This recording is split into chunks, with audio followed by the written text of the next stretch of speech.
Hey, good morning here. Captain Paul here with Fish P&W Guide Service, and I'm here with our special guest, Chef Taichi Kitamura of Sushi Capo Tamura, and he's going to be joining us for some squid fishing today on the beautiful Puget Sound. Welcome, Chef. Thank you, Paul. Yeah. We're excited to go squidding with Captain Paul. Squidding on a boat is as fancy as it gets. Well, welcome. Yeah, we're looking forward to it, and yeah, thank you so much for joining us for this awesome show brought to you by the Marine Trade Association. Thank you.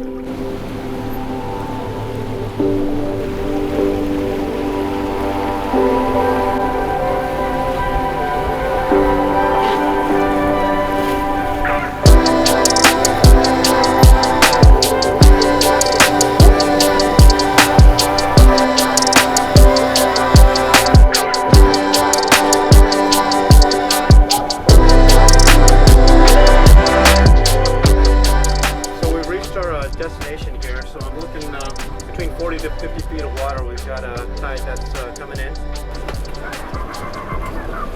When we night squid, we're just looking for depth. We're looking for structure. So we like pilings, we like jetties, we like sandy bottom, mixture of kelp, essentially habitat for what squid like. And so they're coming in obviously to spawn.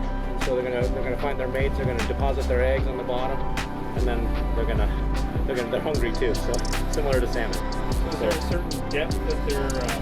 Yeah. So that's a great question. So we do find them anywhere from 30 feet all the way down to 100 feet. And so depending on the time of day, we will present our offerings in terms of the squid jig in those depths. And typically, we're gonna find those squid biting 90% of the time on that bottom layer of the ocean floor, or the Puget Sound floor. Correct. So it's very important that we keep our jigs down, we keep them vertical, and we keep them active, because that active movement is what evokes the strike. They believe these jigs are prey, such as krill or or shrimp, and so they're going to want to go after that, attacking it, because they're hungry. They're trying to, get their spawning nature out. They're trying to mate essentially, and we're trying to intercept them when we've got the most amount of them as possible. So the importance of having the lights is twofold, right? It attracts the bait fish into the area, such as invertebrates, shrimp, small bait fish. And what that does is it attracts the squid as well, because they see the light, they're drawn to that light, and so they're drawn to the bait fish, and so they think, okay, ding, ding, ding, ding, ding, it's buffet time. So they're coming in, and then we're intercepting them with our jigs, and sometimes it could be just lights out fishing. Other times, lights on fishing, right? And so other times, it takes a little bit of time for them to get going here. So I don't see anything yet coming in, but we'll just give it a few here. So that's literally what we're doing, is we turn on the lights and we're just waiting for the school to show up. We're gonna wait for the school to show up, Okay. with the tide coming in. So that's kind of what we're waiting on right now. We're sitting in water right now. You can see where I just dropped the lights. We're in 41 feet of water. You can see the red as being the hard rocky bottom here.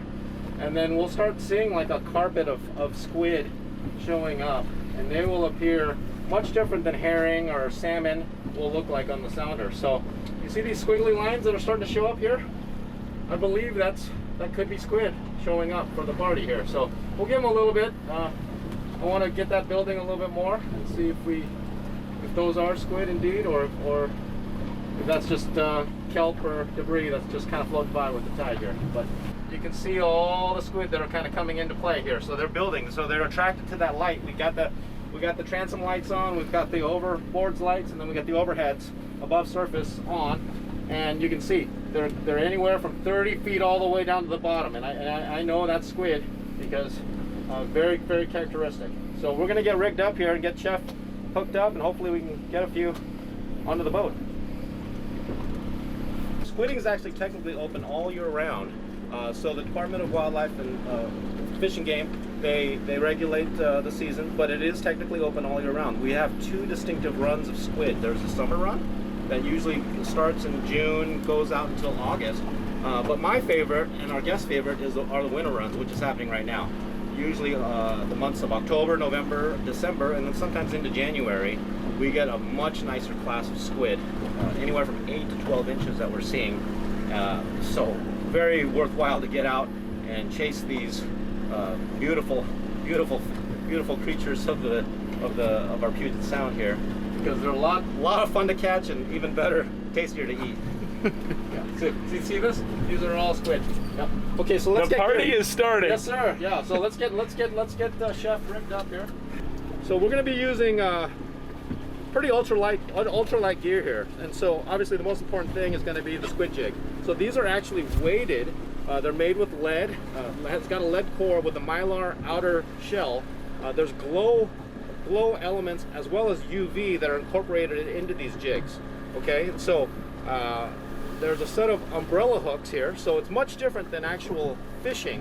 When you sense a strike or when you sense a squid around, they'll latch onto this with their tentacles, and they won't be able to escape because they've got their suction on top of the body. Their legs will be caught up in this, and so what the fishermen will feel is actual heavy weight. They'll get to sense this because they're jigging up and down. They'll notice that it's different than what normal is. They'll feel that, and then they'll be reeling it up to the surface. Okay. And why do you have 2 jigs on? So the regulation allows up to 4 jigs per line. However, we generally like to keep it limited to 2, maybe 3. We typically don't use all 4, but you are allowed to use up to 4 jigs. I do like to stagger them. Stagger meaning I use a heavier point jig or a bottom jig with a lighter upper jig. Sometimes it's not weighted or it's very light, maybe a half or quarter ounce. And again, they've got the UV and the glow elements to them, and so that's separated by a short section, maybe 12 to 15 inches of 50-pound leader material, and this helps the jigs from not tangling or fouling as they're dropped down to the bottom. So do you ever run 4 jigs? I've done that just for fun, but sometimes it's more troublesome, especially for beginners and when we have our guests on board. I've done it, and it's a lot of fun, and we can definitely catch a lot of squid that way too. I mean, we've caught up to 6 squid on one pull on a 4 jig setup, so it's a lot of fun. So what we're going to be using is an ultralight rod. This rod is actually made for crappie fishing. It's from the Berkeley company. It's a very lightweight rod. It's balanced, and I took this kind of from the idea from the fly fishing world, because a lot of the dock squidders like to use a 9-foot rod, and I couldn't find a 9-foot rod that was light enough and sensitive enough to go squidding. But Berkeley came out with this crappie series. It's a C series rod. I don't know if you can see that. And so it's ultra light. It's got a very comfortable upper and lower EVA grip.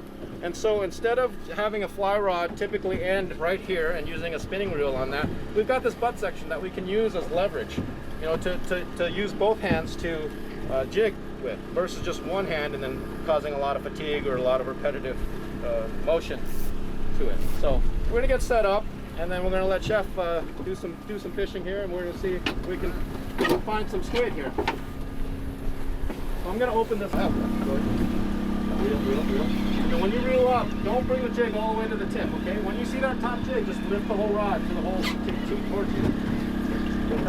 Oh, okay. So you got a double right off the top, okay? So these are nice sized squid. So you never want to dip the squid back into the water. You never want to dip the squid back into the water, because it gives them a chance to squirt that ink onto you or just all over the boat. So it's a great idea just to kind of let them spit once, twice out there. And again, that's why we like a 9-foot rod. We like to squirt them out there instead of on you, right? And so here we've got a double setup. That was our first drop, literally first drop. Chef just felt that and then brought it up here. So the squid, as you can see, they're hooked on pretty good here, right? And so yeah, I mean, you can see the beautiful size of these squid. You see all the chromatophores here, so they have an awesome camouflaging mechanism to evade their predators, and they've got obviously the ink that they use to escape their predators as well. So this is an average size winter squid. This is a very nice class of Loligo opalescens. You'll see that's a scientific name for these Pacific market squid. Absolutely delicious to eat, absolutely fun to catch on light tackle out here in the Puget Sound. Okay, so they like that double R orange jig. That's a really nice color to have. So I like having pinks, greens. Orange seems to be a really hot color this season. So I like buying these jigs from our local producer, which are handmade and local, and so it supports small business, obviously, in a time that people really need the extra income. So support your local jig makers. So we'll get this guy into the live well here. All right, let's check that. I think that line is kind of going.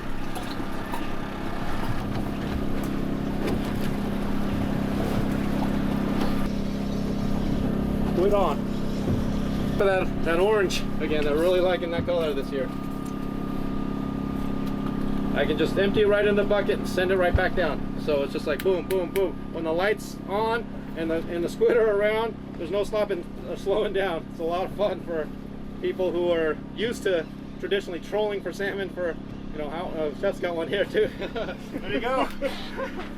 Wow. Oh. Another double. There you go. I got one. I'm hooked up.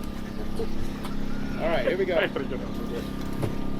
right, here we go. Yes, we got a double here, 2 for 1. That's what we call a twofer. Again, hit that orange jig again. It's really hot. So you need either a shellfish license or a saltwater fishing license in order to enjoy squidding. So there's no catch card associated like in crab or salmon. So you just need that. The limit is 10 pounds per license per day, per calendar day. And then typically right now these winter varieties are running around 6 to 7 per pound. So we figured, okay, well if that's the average, then 60 to 70 before we reach a limit.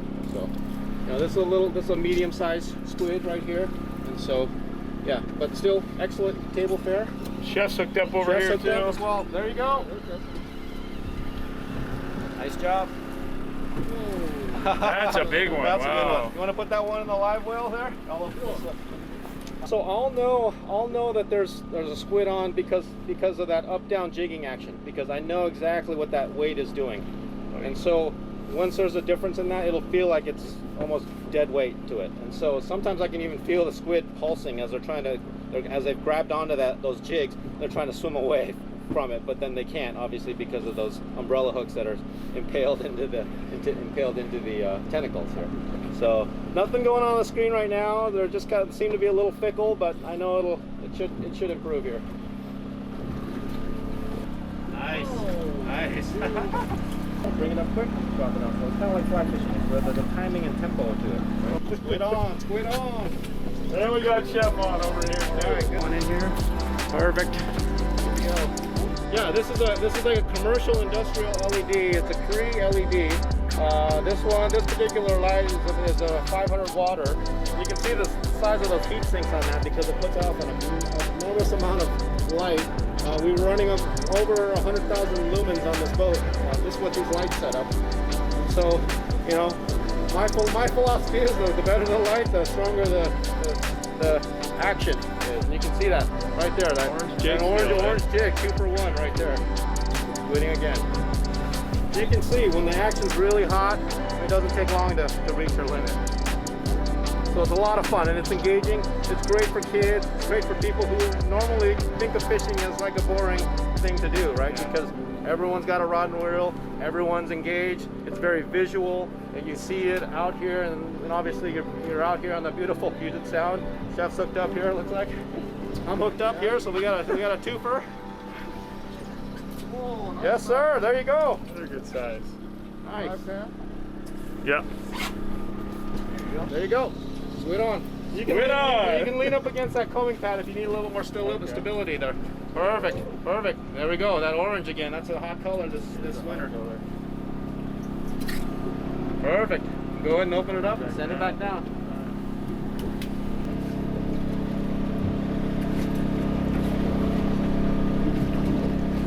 Yeah, not much on the screen. They like that side, don't they?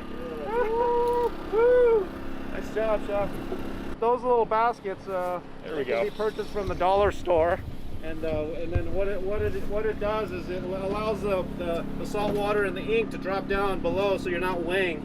You're just weighing squid. You don't weigh the extra liquid that's kept in there. And so then it's an easy way to transport the squid from the mesh bucket into a plastic bag for our guests to take home. I don't care if you're the most advanced angler. I mean, we've had some really hardcore offshore tuna guys, halibut guys, lingcod guys that do this stuff like day in and day out. You know, I invite them to come out here, and it's like everyone turns into a kid when they're on the boat and they're catching squid. It's a good time. You're hanging out with your buddies, your family, and you can. I've had grandparents come out with their kids and then their grandkids, and everyone's having a great time. And so it's all about smiles. It's all about making memories, and it's all about having fun. Here you see a nice, very classic, nice specimen here. You see the chromatophores. It's changing color. You got the wings here. You've got the tentacles. They've got 10 tentacles, and then right in the center of that you'll see the beak. Okay, and that's what they use to. They use the tentacles obviously to grab their prey. You can see it'll be actually sticky, right? They'll grab onto that. Show you. And then right in the center is their beak, and that's what they use to crush and eat their prey. Right in the center. You see the big eyes, you know, engineered for low light feeding. You'll see the jet propulsion in through here. They shoot. I mean, they're so fast and graceful. And you see the ink sac in here, the little bit of ink. It's kind of, you see it breathing. We're gonna release this one, give them some into the live well it goes. And you see it just inked. So that's a natural defense mechanism of those squid to evade their predators. So he's inked. He's shot off to the other side. He's in there with his buddies hanging out. They sort of have a gold sheen. They do. There's a luminescence to them for sure. That's what it is. Very cool. Yep. And it's there as to provide like a mirror-like image, and so it looks like a reflection in the water. And again, I tried squidding on the dock, and I didn't like it. I hated it because, you know, I've got young kids, and it's just not a hospitable place for beginners or children to be out on those docks, public docks at nighttime. It's intimidating, to be honest with you, because, you know, if you make one wrong cast, you're shoulder to shoulder with everyone on the public pier. Everyone's like mad at you, so it's like I don't want my kids around that. So then I thought, okay, you know what? It's like I'm gonna see if I can find them on the boat. There's a few around.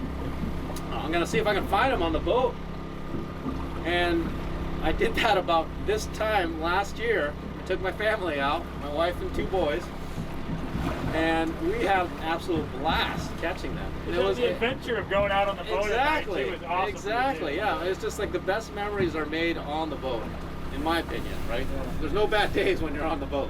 Yeah.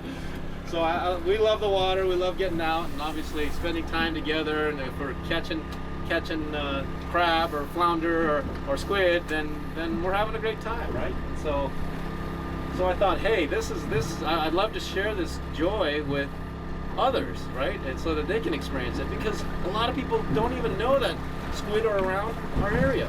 And we're very unique. We're very, very unique. Now, Portland doesn't have it. I mean, I don't know if Vancouver has them, but another down. We're in the city of Seattle right now. We're in the city of Seattle. We're fishing environment. Yeah, exactly. And we're catching these. You know, yeah, exactly. And that's beautiful. I mean, we have such a wonderful resource here. We live in a major metropolis, but you get out here and you feel like your stress and your thoughts are just miles away, right? And so you're just focused on one activity, just having fun catching squid. Yeah, so I thought, you know, here's a great opportunity to share this resource with other people, and no one else was doing it. I said, okay, I'm just gonna kind of go out on a limb and just put it out there, and it started out a little slow, but the response has been phenomenal. So I'm really pleased to see that. West Seattle Bridge being down, that prohibits a lot of guys and gals from heading over to Seacrest Pier. It's still pretty popular over there. Dash Point Pier has just been recently shut down by the Tacoma Parks Department for overcrowding and people not social distancing.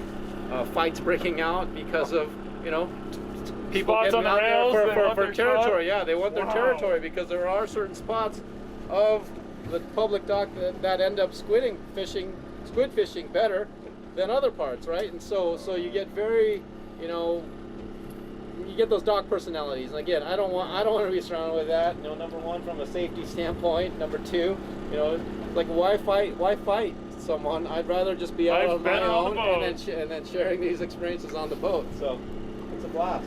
Yeah. Oh, hello. Welcome back, my friend. Yes, welcome aboard. Welcome aboard. Welcome aboard. So the key is to put the point jig or the bottom jig. You notice the size difference on that, right? So we got a 2 ouncer here with a 1 ounce in the middle, and then a half ounce or a quarter ounce on the top. So then that way, when you drop it, this is going to be the lead jig. It's going to sink the fastest, right? And then it's again separated by about 12 inches of 50 pound mono in between, right? And so we want this to obviously fall, not get tangled up or fouled with anything else, right? So that's how you rig up the smaller ones. Right? Progressively get bigger as it goes down. Progressively get heavier as we go down. You can put an unweighted jig, and again up to four jigs for the sport fishermen. Cool. Perfect. Keep the light. It's cool. It's amazing what electronics will do, and what it'll show you. One night we were out, and it was just a wall of squid, and then all of a sudden, we see like thousands of squid just zooming underneath the boat. And we thought, what the heck happened? Something spooked them big time, right? You look at the screen, it just completely stopped where the squid were. There were 2 massive arches, so a couple of big seals hunting down that big school of squid, and they just scattered away from the boat. But then we waited like 5 minutes, and the next thing you know, they came right back, and we were back ripping squid. So the key to having really good electronics on the boat is very important when you're squid digging on the boat. Wow. Yeah, a lot of bait fish here. So what is your electronics here? So we're using a Raymarine system, and so chirp transducer, and it's just a standard out of the box. I don't make any adjustmts or change any of the settings. It works great. It's an ES Series 78, I believe, and yeah, not the biggest screen or anything, but it works. Yeah, nothing going on here. Actually, we've caught all kinds of things out here. We've got socks and articles of clothing. No, but out of all seriousness, yeah, no, we catch tons of flounder out here on the same squid jigs that we use for squid. We've caught that. We've caught crabs, Dungeness, as well as red rock. Obviously, they're not in season here in area 10, so we got to let those go. And then we've caught one of our guests caught a blackmouth actually on one of these squid jigs, and it didn't come into the boat, but it scurried off. It was enough for me to tell that it was a blackmouth. I could see by the size of it. It was a decent sized blackmouth. We've also caught ratfish. He's hooked up. We've also caught. What else did we catch? We caught. Wow, that's a good size one too. Oh yeah, that's good. That's good. Yeah. First sunrise bite. Yeah. Lots of sea pens, sea cucumbers. So we see all kinds of interesting things coming out of the Puget Sound. So it's a lot of fun. It's the mystery of what you're pulling up, and sometimes you got a really heavy rig on there. You're like, what is it? What is it? What is it? And sometimes it's just a bunch of squid, or it's flounder most of the time. So that's great. Yeah. Hey everyone, we're back at the dock now. So we had an awesome morning. So Chef Taichi and I, we went out and joined by Carson and Kyle, and we got 2 limits of squid here in pretty short order. So we're gonna get the boat cleaned up, we're gonna get these bagged up, and we're gonna head over to Sushi Kapo Tamura over on East Lake, and we're gonna show you how to make some awesome nigiri with this wonderful squid that we have. Come on over. Come on over.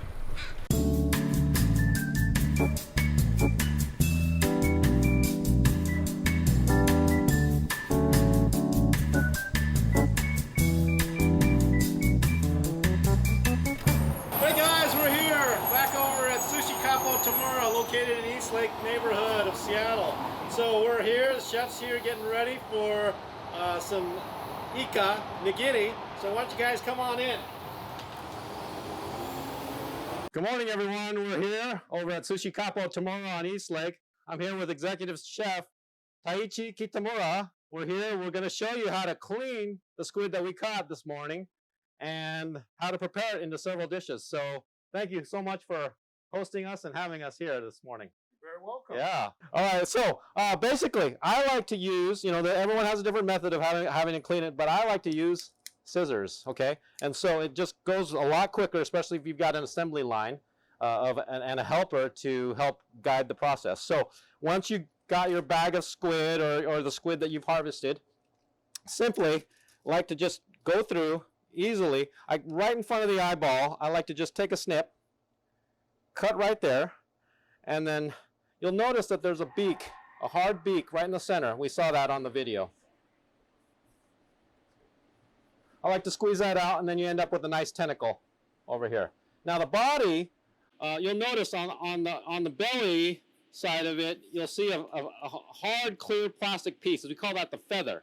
And the feather, I go the opposite side of that mantle, and I go ahead and just run the scissors up the whole length of the mantle, and then that'll expose the insides, the entrails. You'll see the sperm sac in this one. This one's a male particularly. You'll see the ink sac over here, the eyes, of course. I go ahead and take my thumb. I peel underneath that feather. I hold onto that, and then all with one motion, I just pull the whole entrail off. So then we can put that into the discard. We end up with a nice open mantle. However, some people, and this is totally optional, you can remove the skin, and it's again taking your thumb, running it underneath the fins, holding onto that, and just kind of peeling away, exposing that beautiful ika or squid. We got both sides, and obviously it's got a little bit of ink on there, but now this is ready. I'll hand this over to Chef, and he will prepare that. He can diamond score it, and if you're going to diamond score it, you want to do that on the inside of the mantle. You can put cross hatches, and so that's a good idea to do that, because when you diamond score it, you know when it's cooked to perfection. It'll curl, and then the diamond shape, and as he's showing it here, will curl, and then you can poach it, you can deep fry it, you can stir fry it, and then boom, you know it's done. The number one thing you don't want to do is overcook the squid. You know, we don't want to end up with a rubbery, tough product. So preparation, cleaning, and preparing the catch is vitally as important, so that you can have a nice, wonderful meal. Throw that away. Just kind of peel and go. So then you'll end up with a nice, clean piece on both sides. So that's the outside. This is the inside. Okay, we'll give that a quick rinse in the water. And another tip that we like to do is to diamond score the inside. And if you're going to do it on the inside. Okay, and so why we do this is it provides a little bit more surface area for seasoning or salt, or if you're going to stir fry different recipes, it takes in more of that seasoning that you're going to be using in your cooking preparation. And why we like that? Squid, they take on whatever you cook it in, season it, the oils, soy sauces. You might want to do a Thai basil stir fry. You might want to do a Korean stir fry. That's the beauty of squid. It's good any which way. So I'll hand this over, and we'll just kind of finish up with the cleaning here, and we'll get to cooking it. I'm sure you guys are very interested in seeing that.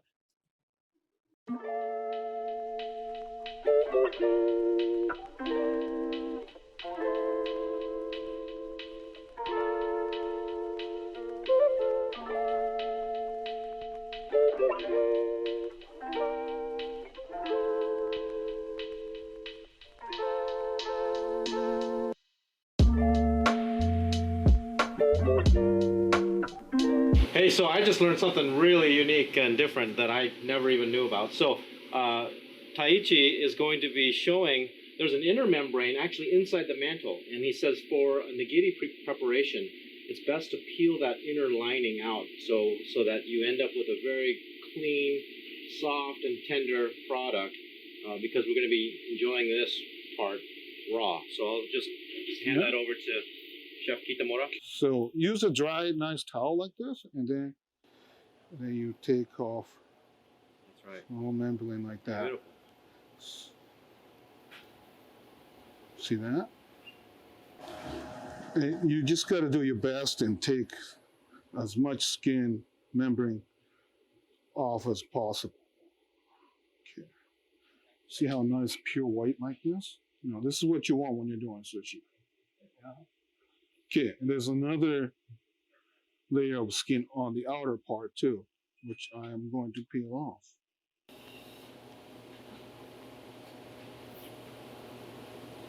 Beautiful. See that? I know it's a lot of work, but this makes a big difference.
Hey, I hope you guys had as much fun as we did on the water. That was an amazing, amazing morning. Special thanks to Chef Taichi Kitamura, owner of Sushi Capo Tamura here on East Lake. Be sure to visit his restaurant for some awesome, awesome sushi. Hands down the best in Seattle. And special thanks to the Marine Trade Association and the Seattle Boat Show for sponsoring this event. My name is Captain Paul Kim. I'm the owner of Fish PNW Guide Service. You can also find me on Facebook at Seattle Squid or fishpnw.com. Enjoy the show, everyone.